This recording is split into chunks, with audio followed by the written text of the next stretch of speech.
오늘 말씀 제목은 성령이 오신 목적입니다. 어제 새벽 예배 시간에 예수께서 하늘로 올라가시기 전에 말씀하신 것이 있어요.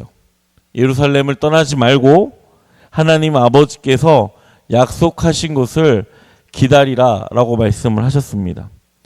그 약속은 예루살렘 땅에 성령이 임하신다라는 말씀이었습니다.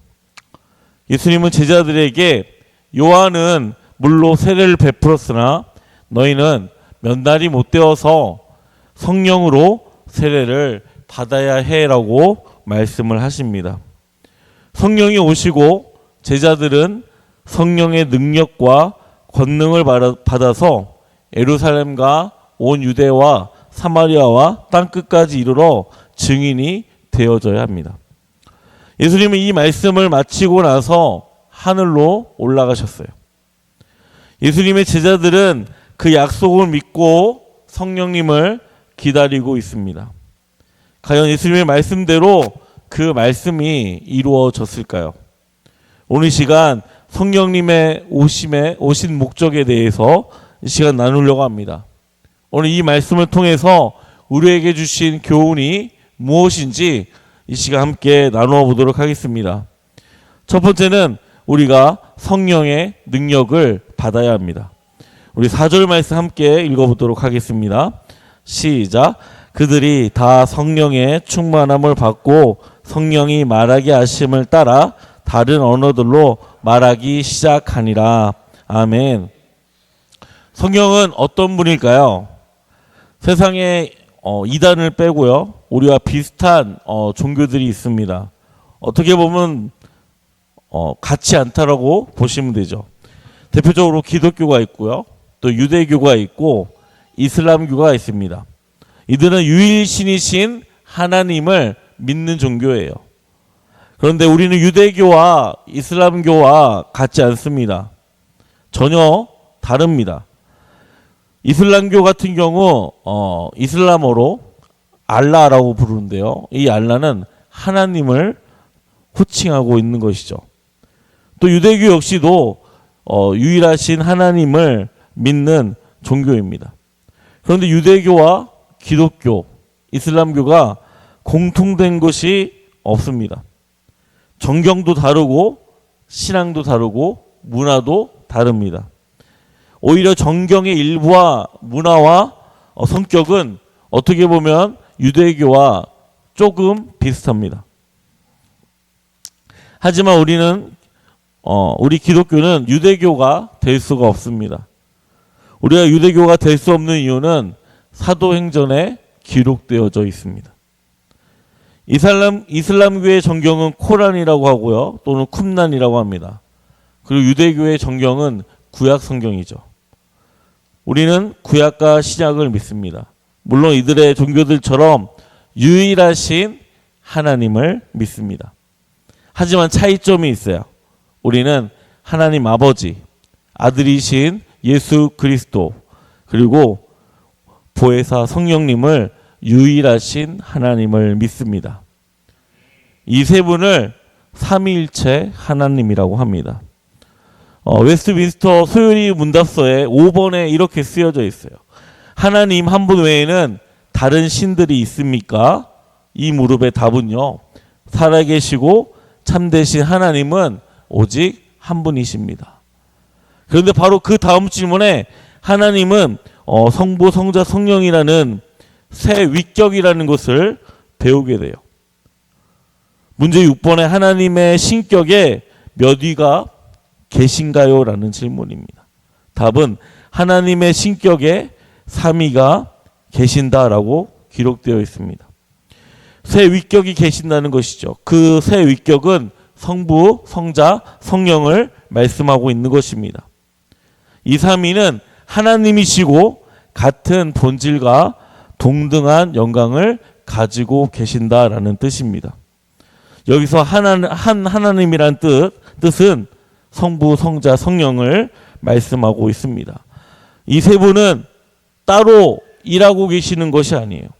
항상 함께 하시고 함께 일하신다라는 의미입니다. 이것이 삼위일체 하나님에 대한 한 분 하나님의 뜻입니다. 우리가 예배 때 사도신경으로 하나님께 신앙을 고백합니다.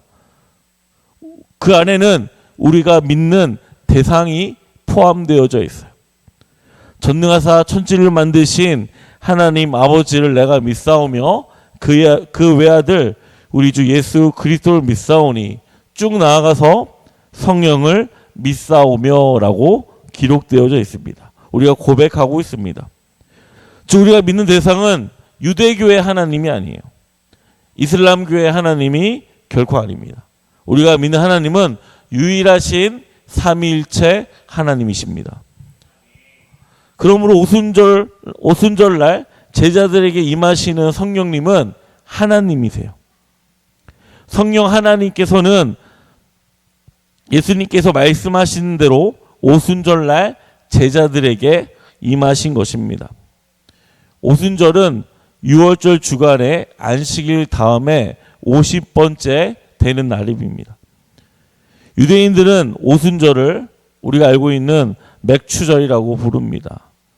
이 절기는 유대인들이 지키는 절기 가운데 중요한 3대 절기 중에 하나예요. 그래서 이날은 많은 나라에 흩어져 있던 유대인들이 오순절 절기를 지키기 위해서 예루살렘으로 모입니다. 이것은 누가복음 3장 16절에 세례 요한이 성령의 불세례를 의미하는 것이며 요엘 선지자가 예언했던 성령을 부어주심에 관한 말씀이 이날 성취된 것입니다. 3절 말씀에 보게 되면 성령님에 대해서 아주 독특하게 설명하고 있어요. 마치 불의 혀처럼 갈라지는 것들이 그들에게 보여 각 사람 위에 하나씩 임하여 있더니, 이 저자인 누가는요 성령님의 임재가 불에 비유를 했습니다. 불은 정결하게 하시는 하나님의 임재를 상징하고 있어요. 우리의 삶이 바람직하지 못한 요소들을 태우시고 우리 마음에 불을 질러 다른 이들에게까지도 불을 당기시는 것입니다. 출애굽기 19장 18절 말씀을 보게 되면 시내산에 연기가 자욱하니 여호와께서 불 가운데에서 거기 강림하심이라. 그 연기가 옹기가마 연기같이 떠오르고 온 산이 크게 진동하며 라는 말씀이 기록되어 있어요. 이 말씀은 여호와 하나님의 임재를 말씀하고 계십니다. 여호와 하나님께서 하늘에서 불을 내려 구약의 율법들을 올바르게 확증시켜 주시는 것이에요. 열왕기상 18장 37절 38절 말씀을 보게 되면요, 한번 같이 한번 읽어볼까요? 시작. 여호와여 내게 응답하옵소서, 내게 응답하옵소서. 이 백성에게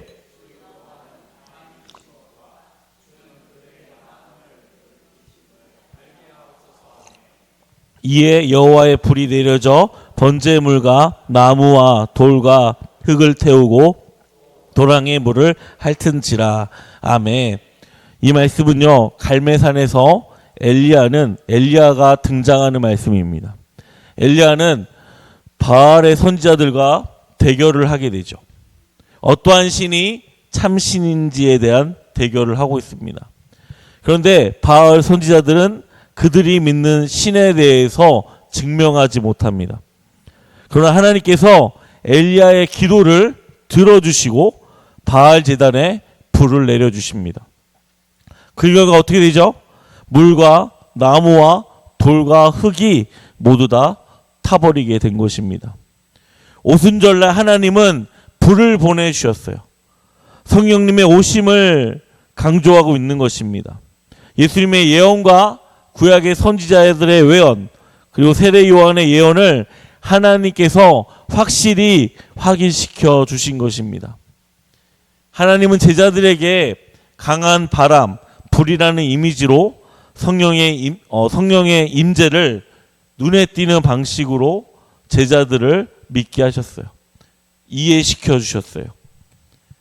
열왕기상 19장에 보면 엘리야도 하나님의 임재가 필요했습니다. 맨 먼저 큰 바람이 불었고요. 뒤이어 지진을 보내주셨습니다.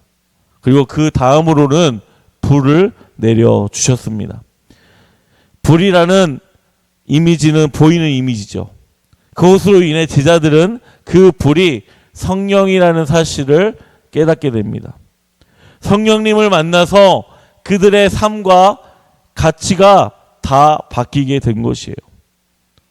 물론 오늘 우리가 살아가는 세계는 말씀에서 나오는 임재, 성령의 임재, 우리의 눈으로 확인할 수는 없습니다. 그리고 불 그 자체가 성령의 임재로 단정할 수는 없습니다. 시대에 따라 성령의 임재는 다릅니다. 하지만 이 불이라는 이미지로 사도들과 다른 제자들은 믿게 되었습니다. 그러므로 하나님의 메시지는 다양한 방법으로 이루어져 있음을 우리는 깨달아야 해요. 어떤 사람은 강렬한 그분의 능력으로 임재하시지만 또 어떠한 사람은 하나님의 세밀한 음성으로 임재하십니다.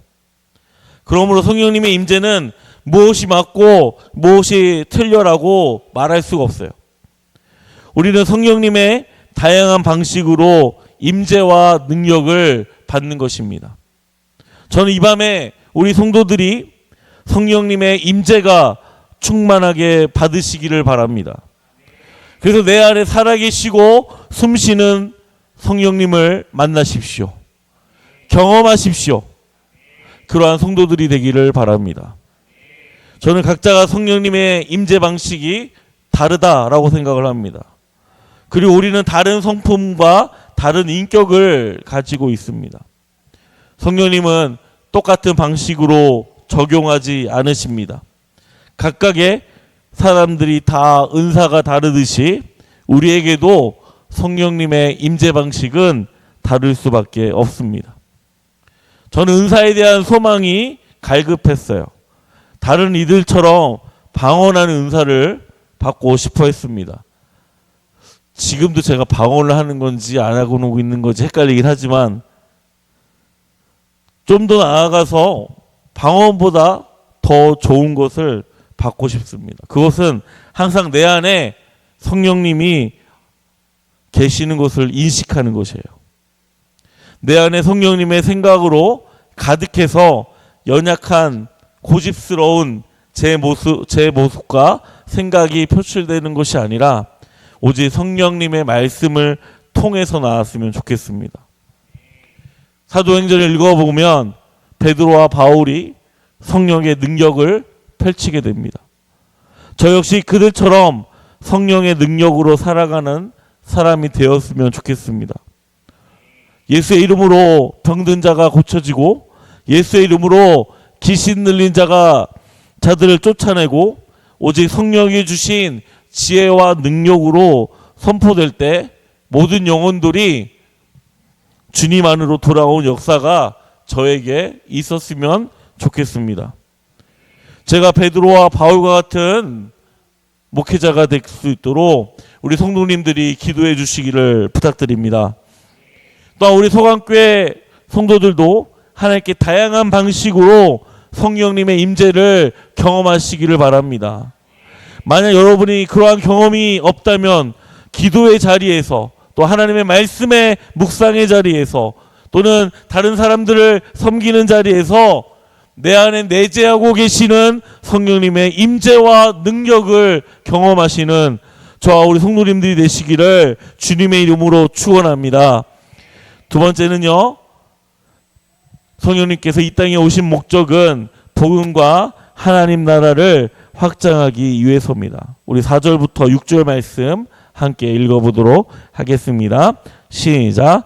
그들이 다 성령의 충만함을 받고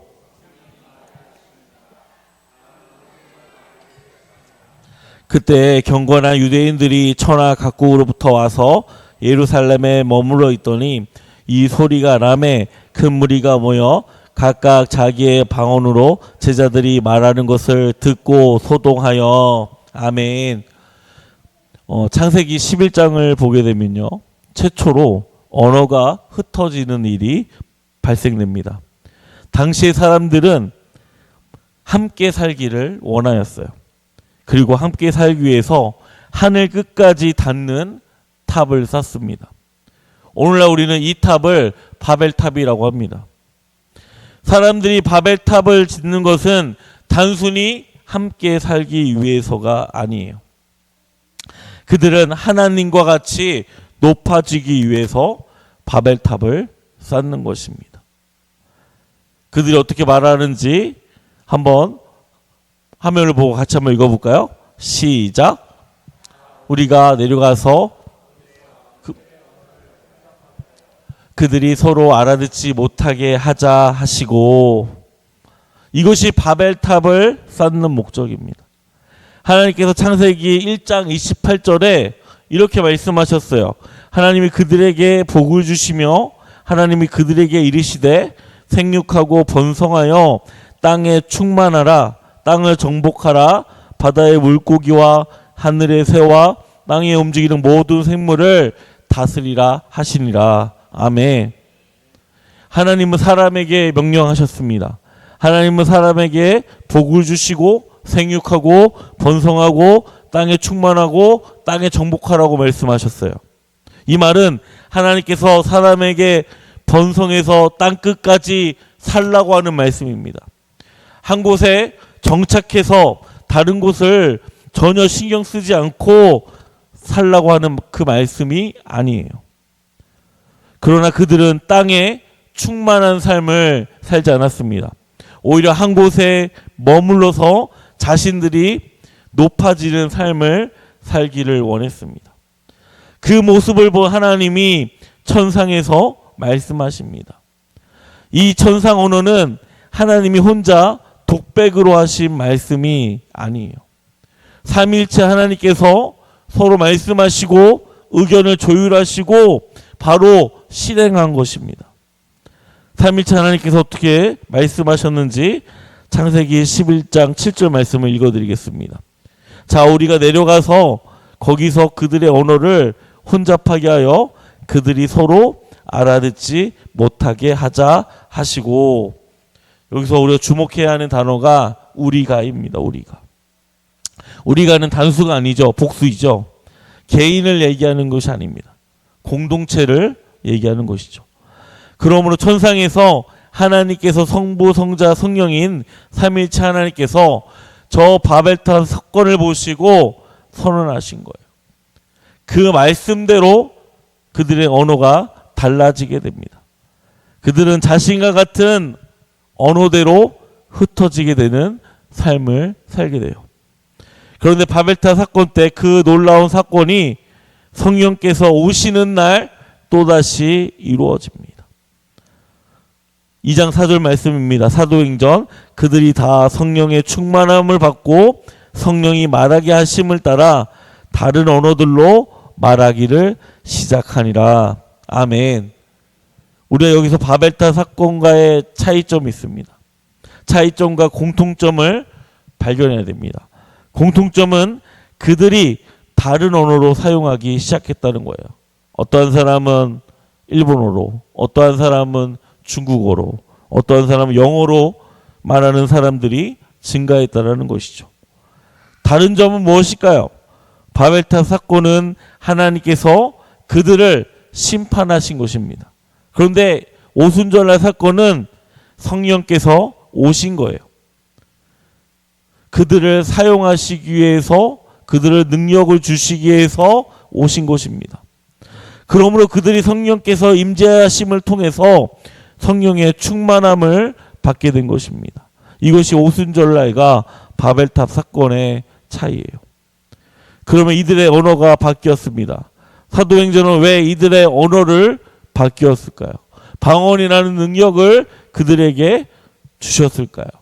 우리 사도행전 1장 8절 말씀 함께 읽어보도록 하겠습니다. 사도행전 1장 8절 말씀입니다. 시작.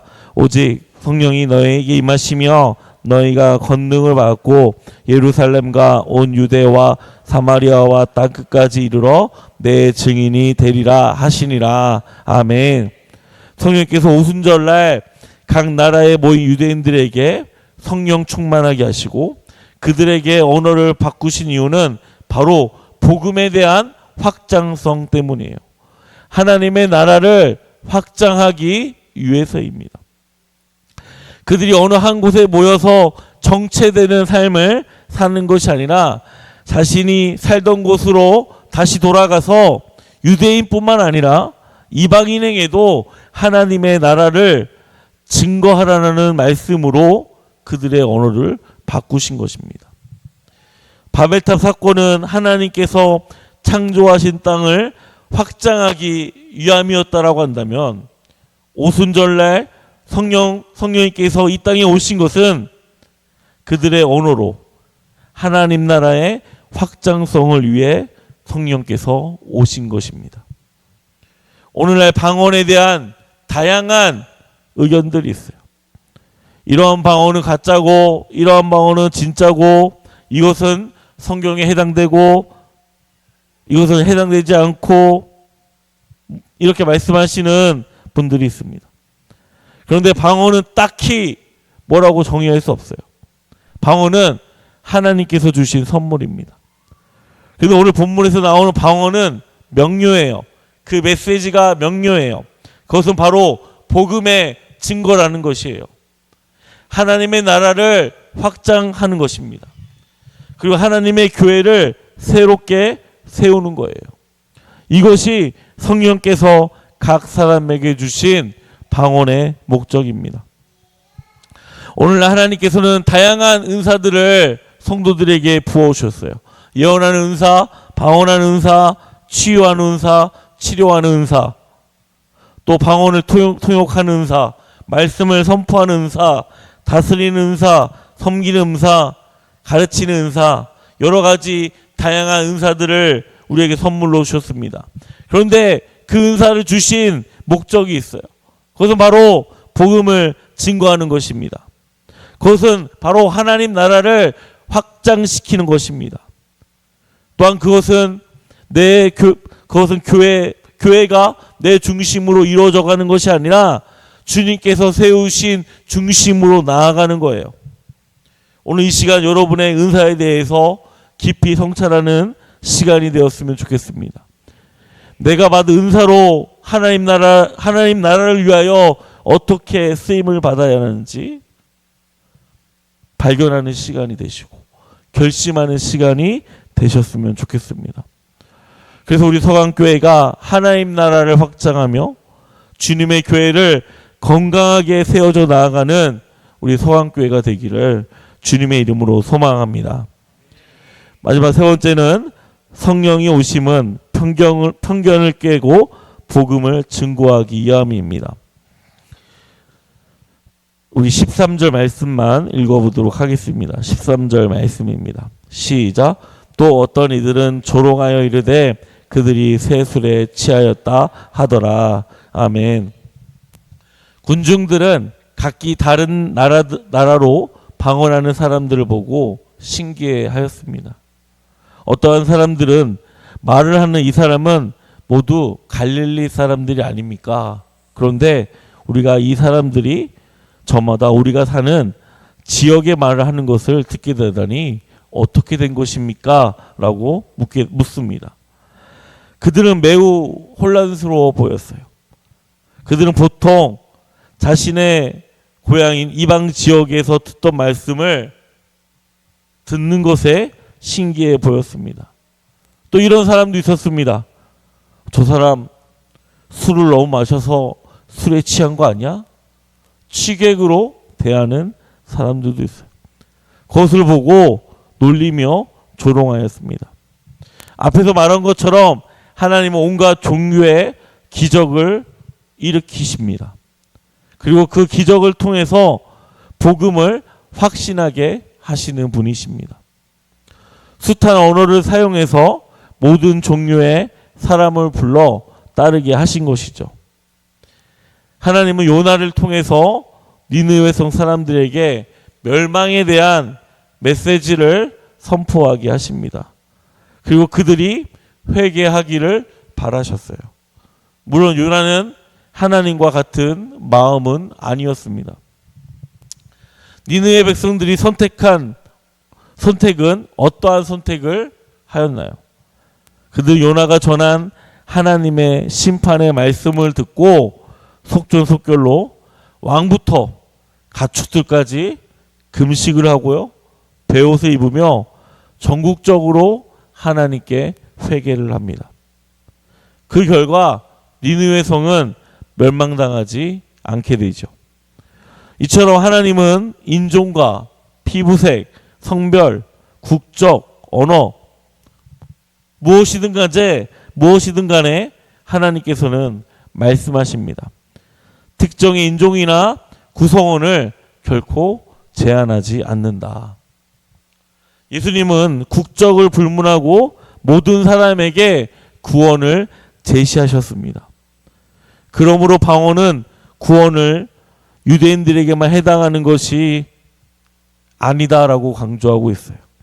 이방인들도 구원에 대한 계획과 확정이 하나님의 뜻임을 엿볼 수가 있습니다. 오늘날도 유대인들은 이방인들을 좋아하지 않습니다. 사도행전을 보더라도 유대인 크리스찬들이 이방인에 대해 그렇게 좋은 감정이 아닙니다. 그것은 자신들이 정한 율법 때문입니다. 사도행전 10장을 보게 되면 베드로가 환상을 통해 경험하게 됩니다. 그 환상의 의미는 네가 가진 편견을 깨라는 것이죠. 사랑하는 성도 여러분, 편견이 있으면 전도를 하지 못합니다. 편견이 있으면 복음을 증거하지 못합니다.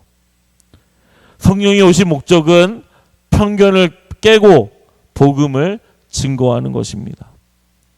우리가 성령에 충만해야 하는 이유는 물론 하나님과의 관계를 회복하는 것이겠죠.